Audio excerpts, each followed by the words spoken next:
So this week's going to be kind of fun because we're going to hop on board a sailboat. And this is going to be a cool one because the couple that own this sailboat have had both powerboats and sailboats. So we're going to have an opportunity to ask them the all-important questions like, which one's more expensive, having a sailboat or a powerboat, or... Which one do you like better, a powerboat or a sailboat? That sounds like a dangerous question to ask. And many more questions. And the reason we're having the opportunity is because they're going to reposition their boat from our marina over to a marina that's nearby. It puts them out on the Puget Sound instead of the lake, which means they can start doing some day sailing instead of being kind of pinned down on Lake Washington and Lake Union. But first, we are going to join them as they christen their new boat with the new name before we leave the dock. Come on board. Join us on the Elli-Yacht as we realize our 5-year plan with the kids. Grown up, moved out, graduated from college. We take the dog, sold everything, and kitted out the boat so we can cruise the Pacific Northwest, all while living and working in the heart of Seattle. O mighty and great ruler of the seas and oceans, to whom all ships and we venture upon your vast domain are required to pay homage, I implore you in the graciousness to expunge from all time from your records and recollection the name Ruby Red, which has ceased to be an entity in your kingdom. As proof thereof, we submit and ignite, bearing her name to be corrupted through your powers and forever be purged from the sea. In grateful acknowledgement of your magnificent and dispassion, we offer these libations to your majesty, your court. Do it. Good. Woo! There you go. Woo! And now we toast, so we have to pop a bubbly, and her name is Bella. Bella. Bella. I'm gonna pop that Bella of the seas. Well, I don't want to hit anybody, and I also try to keep the cork. Oops, couldn't keep the cork.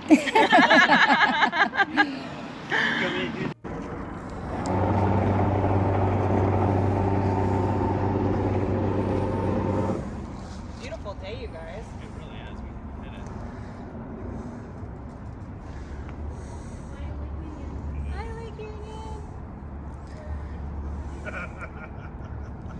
Our neighbors are great, but The sailing could leave something to be desired. Not for me. Not for Bella. God, I gotta get this thing started. yeah. To the salty seas. That's a really bad day. This was heartbreaking to see. This princess is going to be delivered to its new owner this morning, and somebody got on board and lit it on fire. Thank goodness the Seattle Fire Department was able to put it out before it caught any other boats on fire, but this will not buff out.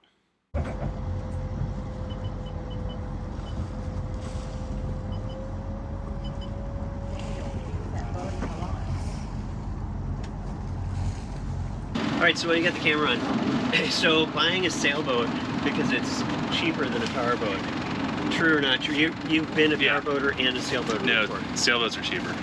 Are they really? Yeah, they are. Yeah, they are. Because I mean, you have like, I guess it depends on the sailboat. Because like this guy obviously has like a generator in it. It's got all the electronic gadgets. Most sailboats are pretty stripped down. They don't have a lot of equipment on them. But I mean, just think about like the valuation of the engine room for a powerboat versus this. Because even this, like this has got a turbocharged 4-cylinder in it, 110 horsepower or something. But it's a big difference between your like dual V8s.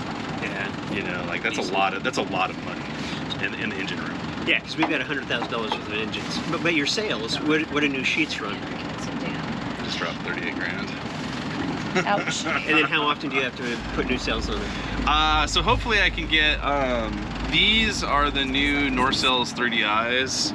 I mean, they didn't hit the cruising market until 2020, but there's rumor, so the race teams that do like the full circumnavigation race, they're running the world on one set of sails.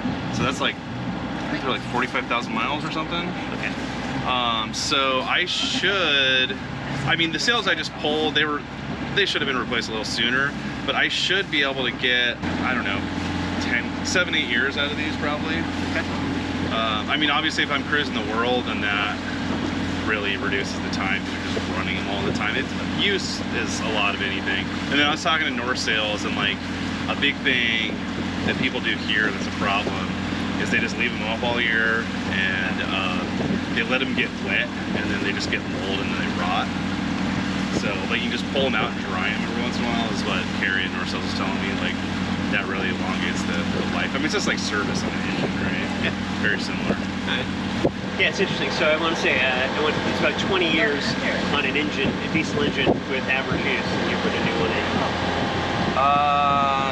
Depends on. None of the sailboat. No, it depends on how much. It depends on how much use you're getting. Yeah. Like, I mean, because the thing is with me, like our power boat, right?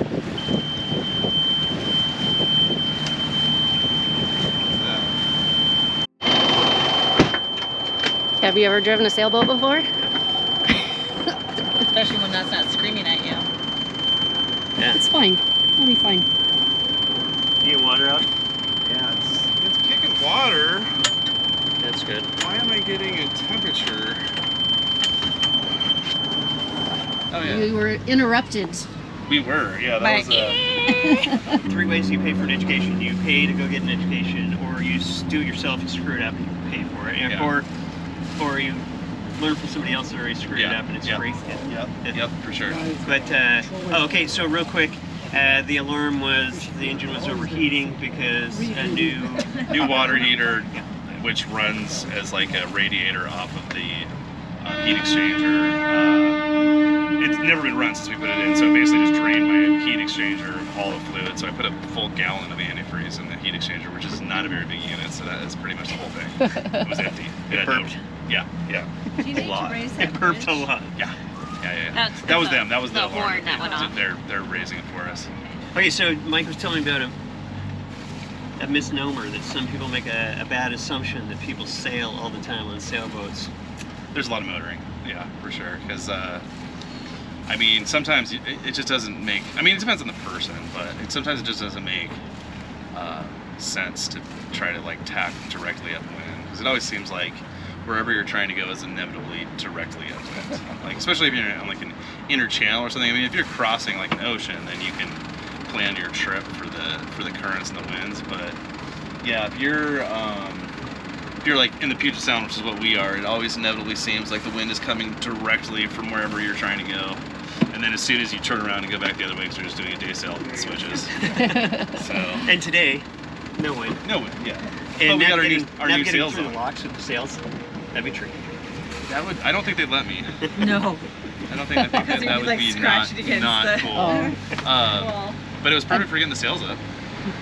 So new sails on Bella today, which is very exciting. And we're going out to the Sound for your new bird thing, so that you can actually sail. Yeah. And Get some day sailing in finally with this boat. Not have to do this run Yeah, we every can time make before you it go sailing. It was just too much, man. So that's why I like On top of it, like, look at all these poor people that are now gonna wait for us because we apparently are more important than they are. Like, I just feel like a jerk every time. It's just like, sorry, enjoy the rest of your Saturday. Thanks for waiting for me. Don't mind us. Yeah. I mean, it's just like, I've been on the other side. yeah, I've waiting, been on the other side and it's like, a million damn it, times, and we're I'm just just going like, up. I usually You have take to a have more picture grace of once it, you've actually and I'm been like, look at on a sailboat. You're like, oh, yeah, well, you know, I get it. yeah, no, but I just don't think sailboats really belong in here, especially if you're running out to the sea all the time, right? Yeah. Or sound. Yeah. So Mike, how tall is your mast and how much do you draft? 64 feet tall, 7 8 deep. 750. 7 feet 8 inches, yeah. 64 feet tall. 64 feet tall, yeah. There were some of those. Yeah. That's a decent building. Yeah, she's a big girl, no doubt about it. So moving from powerboat to a sailboat, do you ever kind of like scare yourself that, oh crap, there's a bridge coming up and No. I have a mast?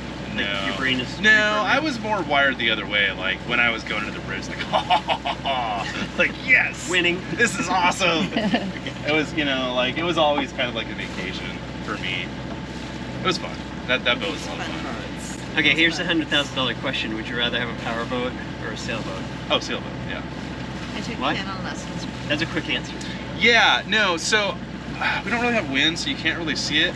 Like if we get out there and there's wind, we'll go out and sail for a minute. when you shut the engine off and you're still running at like 9 knots and it is silent, the only thing you can hear is like the waves splashing against the side of the hull, it is totally a different experience.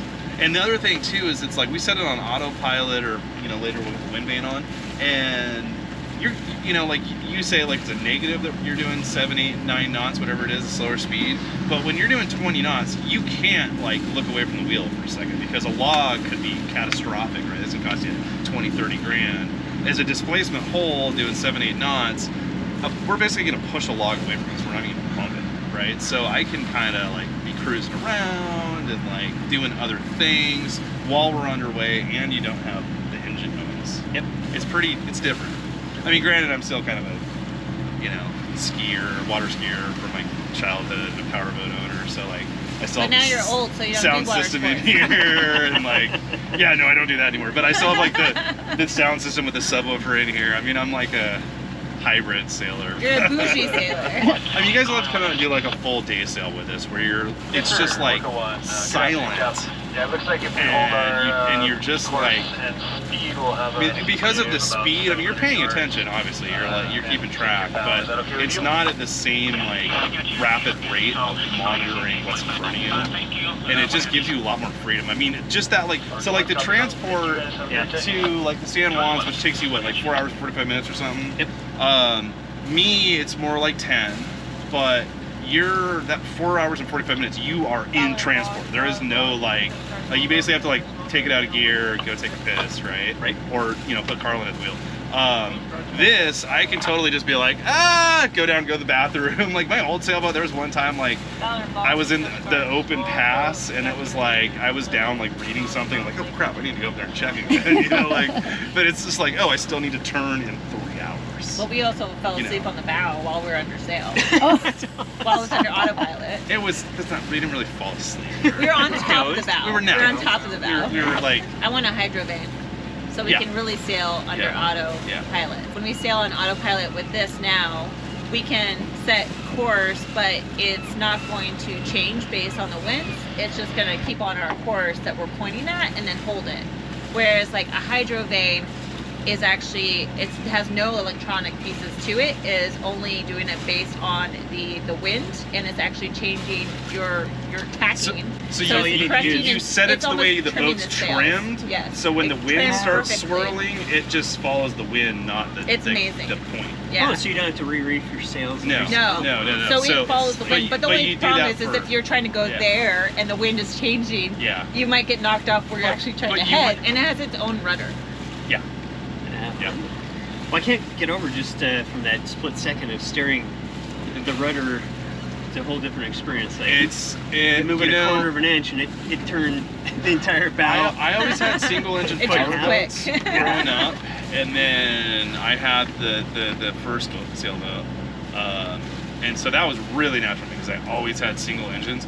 Going back to this after having a dual screw for 3 years, and like I don't know, I put like 1,000 hours on that thing. So much, but it was hard because like not having like those tank tracks to just be able to walk right into a spot and be like, I'll just swing the bow around, don't worry about it, just leave that rope, I'll get it, like not having that anymore was just like, this is a challenge, like I miss it. Like I see you coming into your slip, I'm like, man, that's the one time where I'm like, I miss that. I just miss those screws because you just have so much more control and ability, especially like like this thing's, it's still a diesel, it's a Yanmar, but it's more of like a windy engine. You don't have that torque that you have with like the big engines where like, especially my 32 Caterpillars, man, like I had so much torque that it was just like I never touched the throttle and docking, right? It was all just my gear shifters. All right, we're at the locks.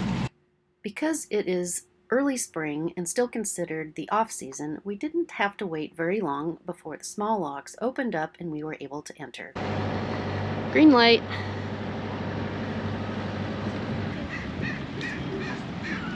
Telling us this side. Thank goodness, because I don't want to change the holders. Right? It's I nice love when it they... when we like get right here and they're like other side. You're like, Oh wait, we're good on this side? Yeah. Okay. Yeah. I was like, hold on, they're on the... No, they pointed to the starboard side. Okay. We were lucky and we didn't have to change our fenders to the port side.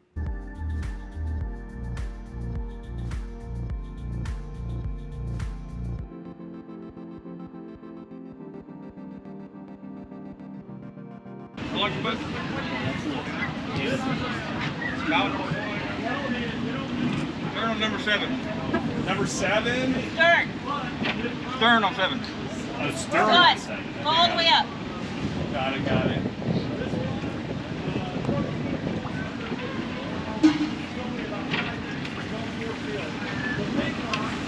I was looking on the coasties.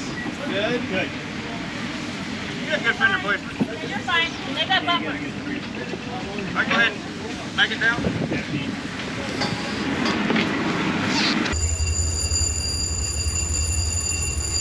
Ask Mike to raise the bridge. We need to tell Mike about the bridge and see if he wants to call it in.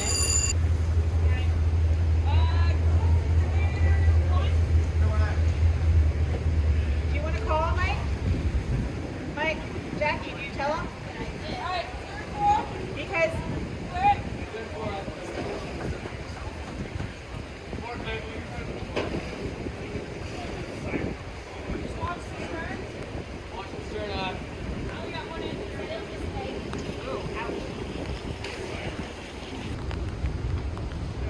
There you go. Nose loose.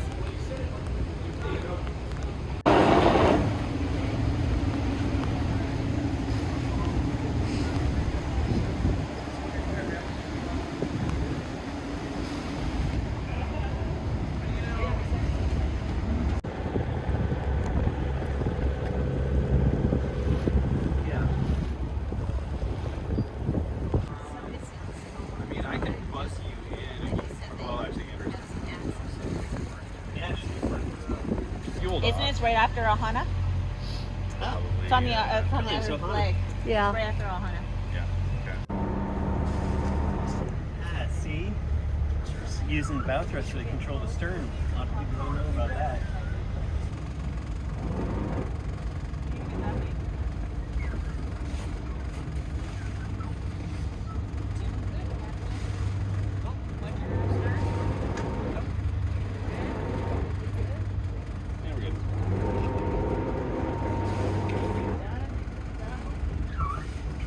You got steps coming up too. Oh,